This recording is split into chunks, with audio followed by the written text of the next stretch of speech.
In a country that produces more than enough food, why do so many of our neighbors still go hungry?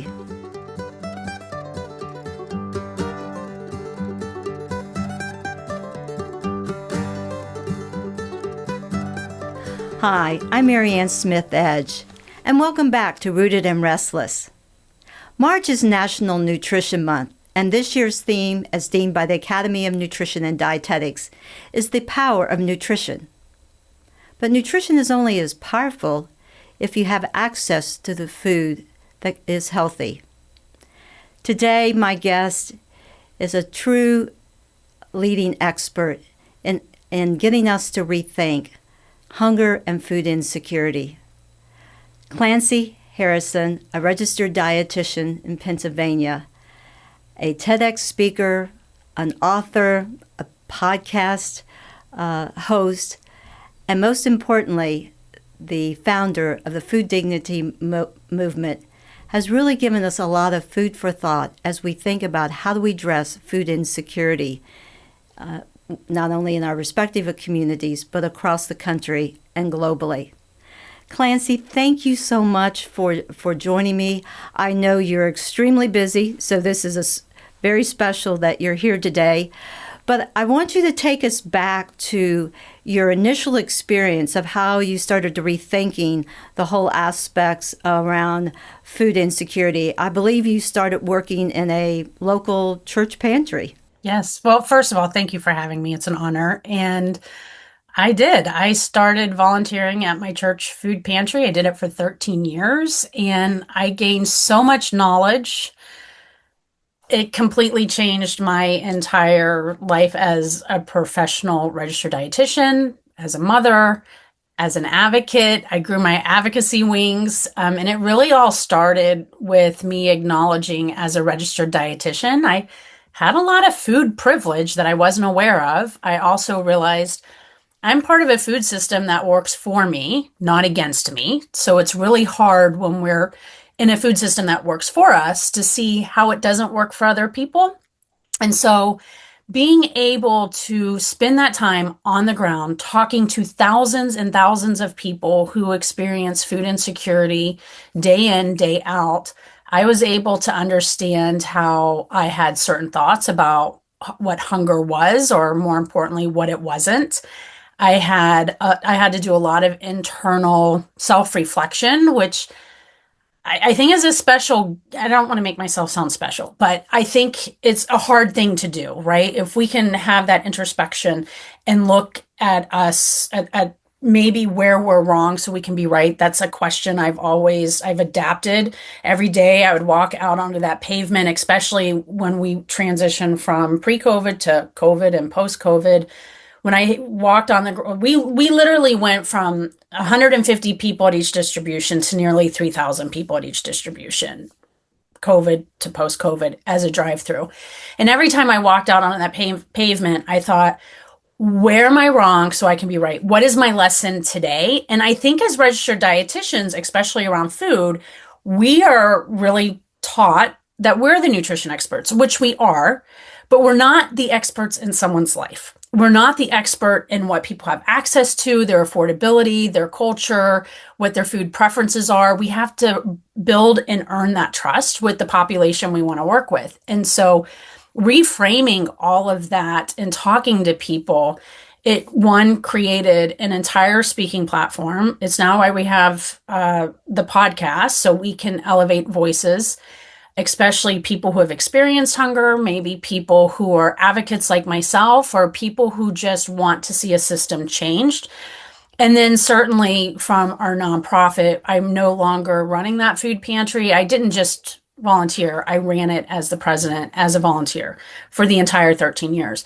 And so now we started our own nonprofit in, again, 2020. I was running both of them side by side, but as of 2022, we completely walked away from the charitable food system and created our whole new food system. So that's like a high level version of what we do and why we do it. And maybe I didn't get into the why, but hopefully that answered your question.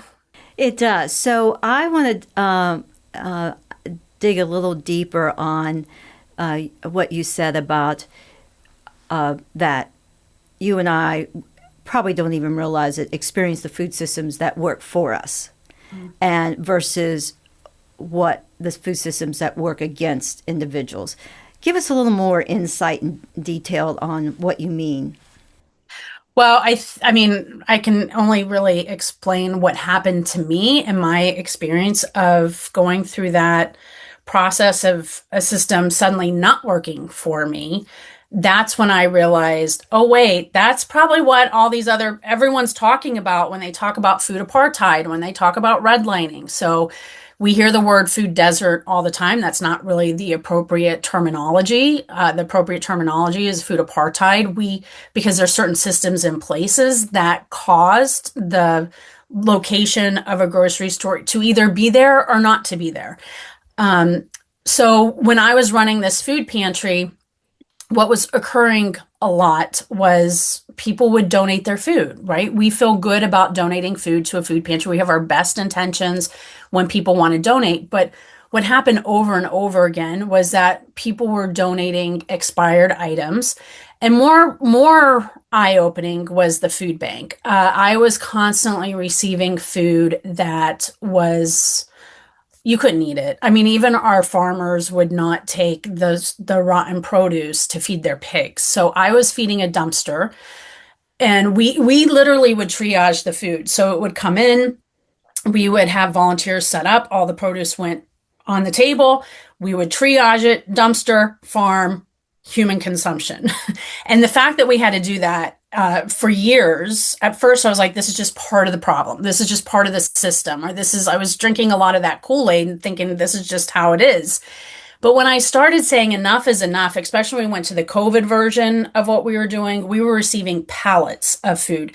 And I remember one particular day, which I think this was where I was like, I've had enough. We had a pallet of peppers. They were Payro peppers, which maybe you want to edit that out. It was a donation from the food bank. It had nothing to do with that company. But if you think about the peppers, they were small little peppers in plastic bags. All the plastic bags were in cardboard boxes. When we would lift, so this was delivered that day, the same day of distribution. When we would lift the cases, the boxes were so liquefied that they were disintegrated. So you can imagine the amount of liquid that's in the plastic. So literally we would have to just put that in the dumpster. So as my aggravation grew, I started questioning the system. I started trying to have constructive conversations with the same items that we used to have, we were able to order on our food pantry order form was now significantly cut down from like 100 items to maybe 50 to 20. It was more sugary beverages. It was more the donated items versus the federally and state subsidized food programs that we had access to at one point. And it was in that moment I was like, oh, so this is what happens when a system doesn't want to work with you and it starts working against you. And all I'm trying to do is improve the quality of produce coming into a food pantry to fight hunger, especially when it's food that is being purchased by our government tax dollars. So that didn't go over well. And so that was my experience, my aha moment of a system not working for me. Now, I challenge you and anyone else listening to have other people on your podcast and ask them how a food system does not work for them, and really pay attention and try to see it even if you've never experienced it. Because after experiencing it, now I can go back to those conversations with a little bit more clarity, not really experiencing their life experience, but I can now pull on to what I experienced and say, okay, I'm starting to get it. I might not fully understand it, but at least my heart, my mind, and my eyes are open more to receive that versus, to be honest, I probably was like, oh, food apartheid, oh, redlining, oh, like, and I'm not trying to brush that off. I'm just being completely honest with where I was in my mindset. Like, I knew it was a thing, a very horrible thing, but I didn't take time to try to witness it. I didn't take time to try to understand it. And I think going through that personal experience just helped me open up, being willing to open up more in that conversation than just hearing it and moving on with my life. Now it's like, let's stop and let's try to digest it. So. Well, I really appreciate you giving those examples because I was telling you earlier it concerns me when we've prepared some meals for like homeless shelters or this, and a lot of times they become the dumping ground for and I'm kind of with you, the dumping ground for very sugary honey buns. And yes, it's good that they have food, but then I'm wearing my dietitian hat here going, but access to something that's more healthful is because we know that there's a lot of undiagnosed health issues probably there, and not and food is essential, but at the same time, it's kind of rethinking what are we really giving and donating, and I appreciate that. If I remember, Clancy, and we'll move on, but you mentioned how you distribute food, and of course, definitely during COVID, you were using, I think, drive-through. But I think I heard one of your presentations a few years ago that also talk about distribution of food and how we distribute food is really a dignity issue and should be. And so a little, I would love a little more insight from you of just that whole distribution of food in your early days, and then we'll move into kind of the whole food dignity movement, what you learned. Yeah. So it was a typical food pantry. And I don't know if you show illustrations, but I have a great graphic of where I was at the food pantry. So you can imagine this graphic in a little town, and it was a church, and that church was open actually pre-COVID 2 times a week for 2 hours from 9 to 11 on Tuesday and Friday. And so if you think about that distribution, where are the barriers that we caused, right? The barriers are time of day, location. We can't really control the location. Was there public transportation? Could we have been open later in the evenings where other people could come?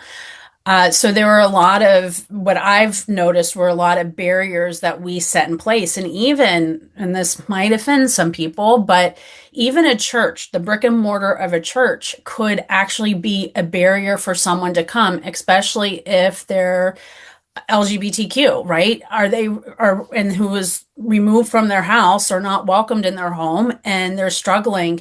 Are they going to go to a church that they were shunned, right? So can we think of brick and mortar? Can we think about location, the eligibility requirements? There's so many barriers that were stacked up.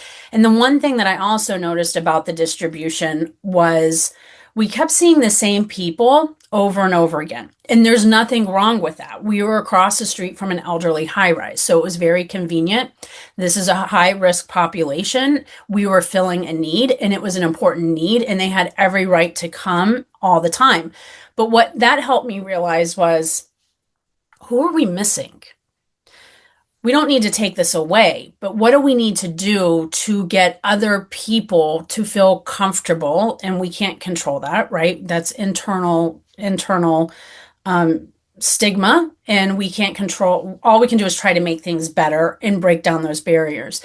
And so who are we missing in the population who are food insecure, maybe never even identify as someone being food insecure? Many times the elderly population will say, I've worked my entire life. Yeah, I'm struggling, but I'm not going to ever take advantage of a food subsidy or a food assistance program because that's for really poor people. That's really for the kids, and I'm never going to do that. But really they need access to that food, or they need access to something. So when I saw that disconnect of this is great, food banks and food pantries, you do you over here, but let's try to create something where we're filling in a gap. Because the way I look at it, if we think about the definition of food insecurity, the government guidelines does not have, the government definitions do not have economic guidelines around the definition of food insecurity, right? It is basically how people are they struggling to get food in their household to consume it. But if you start looking at a food bank, if you start looking at WIC, if you start looking at SNAP, school lunch program, there are income guidelines around that. So have we created a social definition based off of those income guidelines of what is food insecure, what is hunger, chronic hunger, versus the definition? And I don't know, there's no research on this, right? This is just my hypothesis that yes, I do think that we've created a social definition that puts people in a box who are hungry, they have access to these programs. But what about the 60% of Americans, depending on where you're pulling that stat? It could be as high as 80%, it could be low as like 45, 50%. There's a lot of stats on people living paycheck to paycheck. When people are living paycheck to paycheck, that increases their risk for food insecurity. But if you're living paycheck to paycheck, are you identifying as food insecure, as someone who's food insecure that would apply for those programs? I don't know that. And we also know that 9 out of 10, you can correct me if I'm wrong or if this changed, 9 out of 10 Americans don't eat enough fruits and vegetables, right? So I look Right. at this as a public health crisis, people living paycheck to paycheck. And if all these food assistance programs are going to get people at this guideline, but yet there might be people just right above that crack, where are we meeting people there? And how are we addressing that from a dignified approach where maybe it's not about hunger, maybe it's about something else. And that's really spearheaded us into the direction of the food dignity movement. We basically looked at a system and said, we're going to flip the script. We're going to do something completely different. And the last 5 years, 6 years now, we're going into our 6th year, we've created an entire new food system and approach. System change is hard. So many people probably thought I was a problem child. People probably thought, oh, You were bucking the system. she wants power. I heard that. I heard a lot of insiders told me what I was called. But I kept pushing. And now we have funders actually coming to us saying, oh, this isn't a bucket with a bunch of holes that we just keep filling with water. Like you're actually like creating change, like a whole new food system. Now, let's hear from Mindy Herman, registered dietitian, food and nutrition writer, and a guru on all the latest food trends. Hi, Marianne. Happy National Nutrition Month. So let's talk vegetables. Did you know that the average U.S. consumer eats only 1.5 cups of veggies a day? That's a little bit too little. So here are a few of my favorite ways to eat more. Order pizza topped with vegetables like broccoli, spinach, and mushrooms. Or you can even buy a regular slicer pie or a frozen pie and add your own vegetables at home. For a quick breakfast, when you don't have much time, blend up a smoothie with milk or yogurt and frozen fruit and put it in a to-go mug to take with you. Looking to take the edge off your hunger? Skip the chips and use crunchy vegetables with your favorite dip. You can go for extra crunch by adding sliced apple, pineapple, or cucumber to your sandwich. And here's another one of my favorites. Microwave a white or sweet potato and top it with beans, salsa, and cheese. These are just a few ways that eating more vegetables can help you enjoy the power of nutrition. Now, let's return to our conversation. Well, obviously, we want to hear a little bit more about that new food system. And I would say, coming from a farm background, I have loved how you've talked about creating regional food systems that are dignified for farmers, for small farmers, as well as for those who reap the benefits of the produce and all the food that's grown.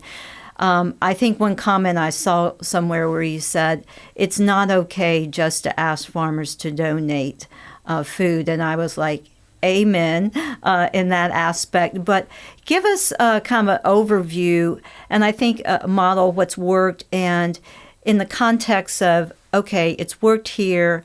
Obviously, you have a model, and that's part of how do we take that model and replicate it, throughout in other communities. So love to hear your experiences and how this whole food dignity movement has grown in the last 5 years. So I'll go back, like, remember how I was telling you I was trying to have constructive conversations and I went all the way up to the state level and I was in a conversation with someone, not naming names or the organization, but the person literally said to me, this is not about saving farmers. And I thought, maybe it should be. If we're creating food security, maybe it needs to start with our farmers and making sure they stay alive so they can continue to grow food and feed our population and make it more local. Because if we don't start investing in our farmers, nutrition or food insecurity is only going to get worse, right? And so, one, I love the fact that that person said that to me because it was one of those light bulb moments. And then couple that with the fact that I was receiving food, produce, paid for by taxpayer dollars in Pennsylvania. So we had at that time two programs pass: Pennsylvania Agriculture Surplus Program, which is state funded, and then there was a national program called LFPA, the Local Food Purchase Program. That was federal dollars that came into the state.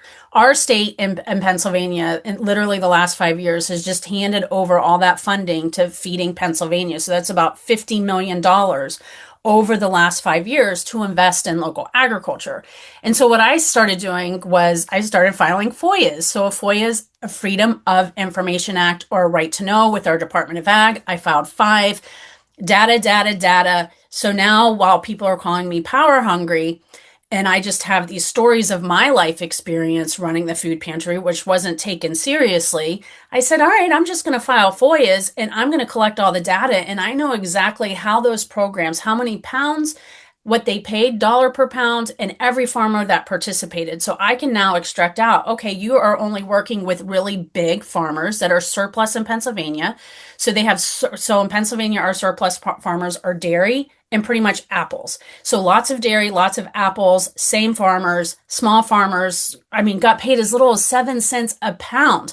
And so when I started compiling all this, I said, let's create something new. And the model is going to be the farmer at the center. The number one thing we're going to do is we are going to pay that farmer fairly and make sure that we are measuring the sustainability of that farmer. So after 6 years of doing this, we have some great outcomes. Now, that was a really difficult thing. That was my hardest thing, is trying to work with farmers. Farmers, at least in my experience, were, I don't trust you. I don't know if I can work with you. Now we have these conversations, right? Lenny will say, I thought you were going to pay maybe a first couple times and then you would ask for donations.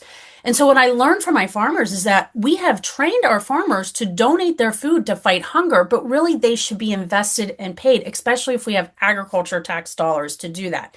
And so now I have a conversation with our farmers. What happens is we don't have a contract. It's just a handshake model, because they aggregate, meaning that they work with a lot of other small farmers, and they will call me up, or actually call Amanda Gordonier up, who's our director of operations, and say, hey, Amanda, we have a farmer who lost their primary crop of tomatoes. Their secondary crop is onions. Can we buy their onions to make sure they have a successful season?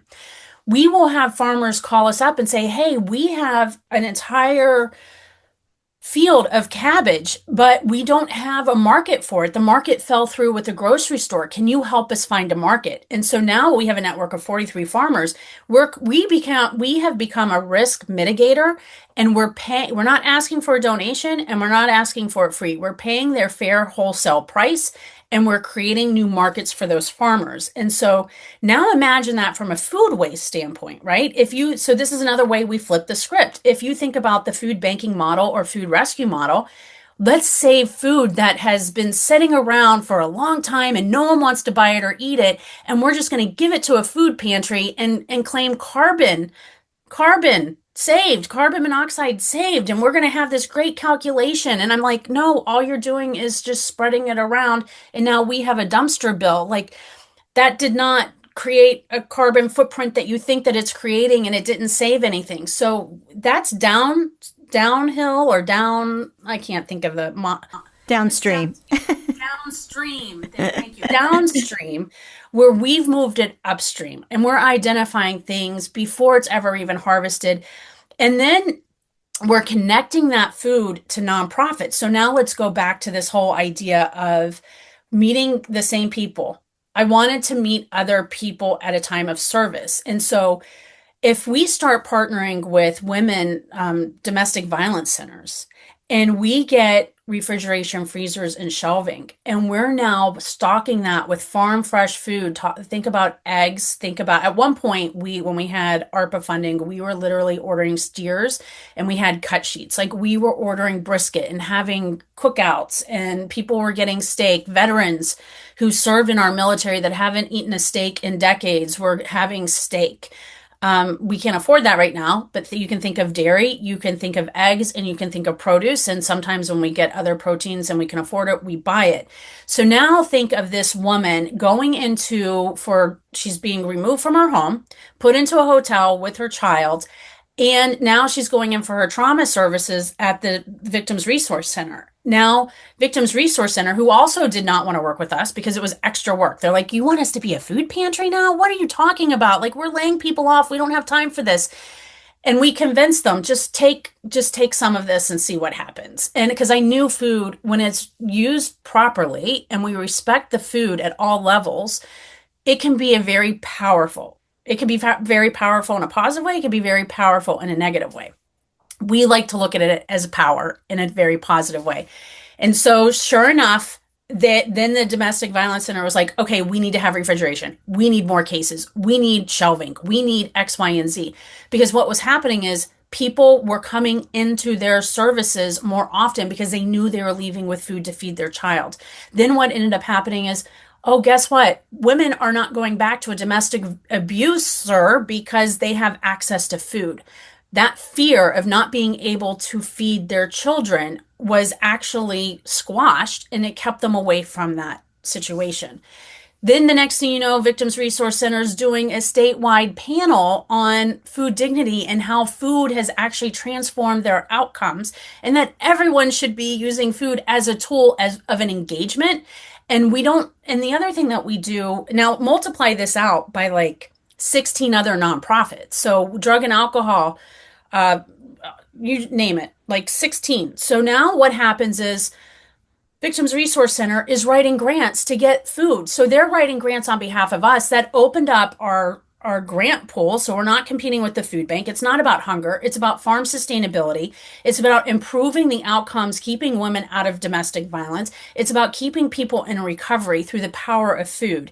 And when it's nourishing food, and our farmers, by the way, when they harvest their corn that morning, we have to pick it up that day, and it's in the hands of the consumer that night. And if it's not, our farmers are like, bring that corn back and we're going to feed it to our pigs. Now, if you were to go to any grocery store that buys a local corn, you're not going to see that corn. It's going to be 10 days before you're consuming it. So think about the shelf life, think about the freshness. Some cases it's 24 to 48 hours before it gets to people, but that's a pretty fast turnaround from harvest to consumer. So just to recap, we changed our metrics, right? We're crushing barriers. So now the woman who's coming in for domestic violence isn't being referred to the food pantry that I ran or another food pantry that may or may not be open 2 hours out of the week, right? And during a time where she's working. Instead, she's not having to go to a building that has where she doesn't know anyone. Instead, she's going where her counselor is. She's already there. So we don't have to worry about another bus route. We don't have to worry about gas. We don't have to, hopefully we're breaking down that stigma. I would never say it's stigma free. You can't control that. But what we can do is, like I said, work towards something that is dignified and always get that feedback one of the things, and I'll stop there, the other secret to our success is to our farmers, to our nonprofit leaders, where are we wrong so we can be right? And we asked that at Victims Resource Center, and they said, look, a cabbage, when I'm going to the hospital because I have to pick up a woman, a cabbage isn't going to help her.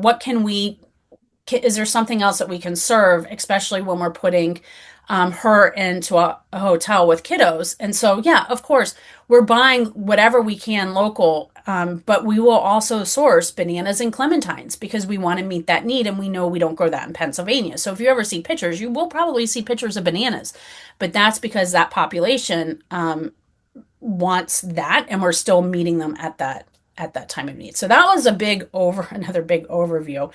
But it's all about flipping that script at new evaluation metrics and being fluid, flexible, and humble enough to say, I don't understand. what do I need to do to improve? And what do I need to change to meet you where you are? And when you can have those conversations, it it helps streamline, build that trust, and you become effective and efficient really fast. And I think to build a system in 6 years, I'm I'm proud of my community. Well, and so you're still working within the respective your respective community with all the nonprofits, right? And that, and just in your conversation, you made me rethink because sometimes I'm like, there's just way too many food banks in our community, you know. But then, good point. The reality is it's kind of meeting people where they are. And so, and I know something you also have written is that why is it any different for people to visit one or two food banks versus people would do the same thing on grocery stores? And it's like, good point. Good point, Clancy. That makes a lot of sense. Well, and to break that down, remember I told you I had an order form and I used to have access to 100 things and it went down to like 20, 30 things.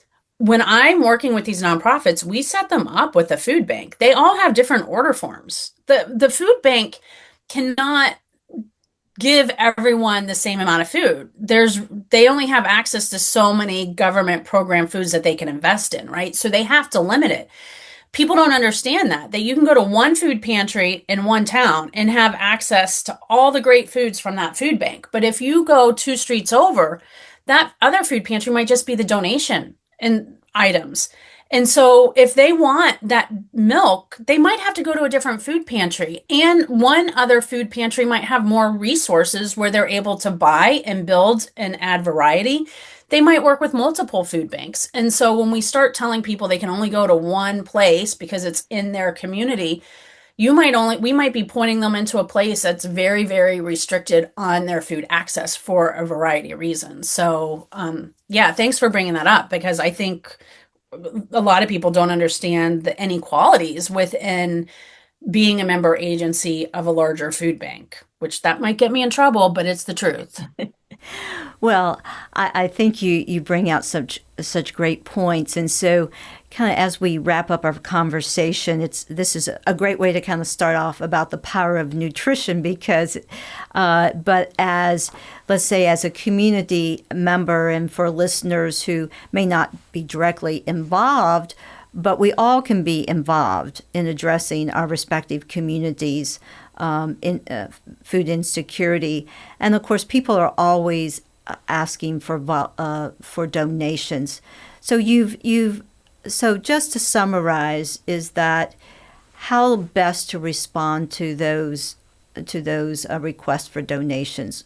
One, to preserve dignity, but also how can that donation be a greater return on investment? Yeah. Well, you're going to hear food banks say if you give us the money, then we can buy more food, larger quantities at a cheaper rate. I'm going to challenge that. And I'm going to say the best thing you can do is donate directly to your local food pantry. So I think there might be some confusion. Some food pantries call them food banks. A food bank typically gets all the corporate sponsors, the government funding, they house all the food, and they give it to their member agencies, otherwise known as food pantries, soup kitchens. The best thing soup kitchens and food pantries rely on volunteers. They might have to pay a dumpster bill. They might have to pay a rent at that church or wherever the organization is. They will need money to fill in the gaps that aren't being met by that food bank for whatever reason. And so what I suggest is always work with the people who are looking the person in the eye, handing the food. Make sure you know that difference and ask them what they need. Ask them because it might be completely different. One week, a food bank might have peanut butter and no jelly. Another week, they might have macaroni and cheese, but no milk, and they have refrigeration. So the best thing you can do is call up your local food pantry, say, what do you need, and help source that directly with them because they're going to be the people on the front lines working with the population who needs the food. They're the people who have to say, I'm sorry, we don't have food today, or we don't have enough food, and have to turn people away where the food bank necessarily isn't that. And so And there's also a funding disconnect where if you're a food pantry member agency and you go after local funding, it's frowned upon because it's frowned upon because you're taking money from a different entity. So it's really important that if you want to start working from a dignified place, ask people what they want and make sure you're working with that. I call it direct service operation, where they're looking people in the eye who need the help and they're having the conversation because they're going to know what their community needs.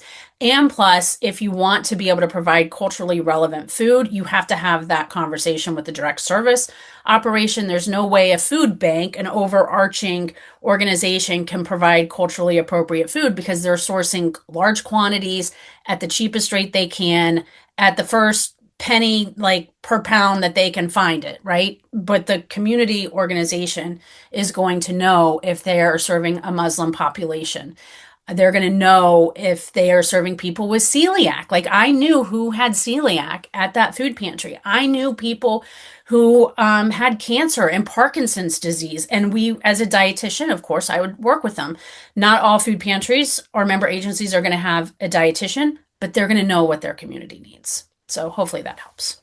Oh, it really does. And I think you've a couple of things I would say is to anyone listening is to you have a website, Food Dignity, and your own clancyharrison.com, but also the Food Dignity movement. And I know you have like kits and definitely toolkits that folks can look at. So, again, to think about how we look at it. And if anything, I think the key here is donate food that you would eat. That's the important thing, is that to have that respect for our neighbors. So, Clancy, thank you very much. It's been a great opportunity to chat with you and just to and challenge us. I always like to kind of like how do we reshape the future, and I think by looking at situations differently and addressing meeting people where they are. So thank you again. Wonderful conversation. Thank you for having me. It was an honor. As I reflect on my conversation with Clancy, I'm inspired by her commitment to dignity. The beginning of my career, I worked in long-term care, and I always said that one thing that we all have, regardless of our health, whether mental, cognitive, or physical health, we all have dignity. And it's important for each of us, regardless of our social economic level and where we live, that we all respect each other's dignity. And so during March, one of the best ways that we can talk about providing dignity to our neighbors is think about food and food insecurity. So I challenge you is think about how can you help restore food dignity to all of our neighbors. Donate to food pantries, but remember, what you eat is what you need to donate. Thank you for listening, Rooted and Restless. It's all about digging deeper into the behind the scenes about food, agriculture, and nutrition, because after all, every food has a story, and sometimes it's not as simple as it seems. Subscribe to Rooted and Restless wherever you listen to podcasts or find us on YouTube.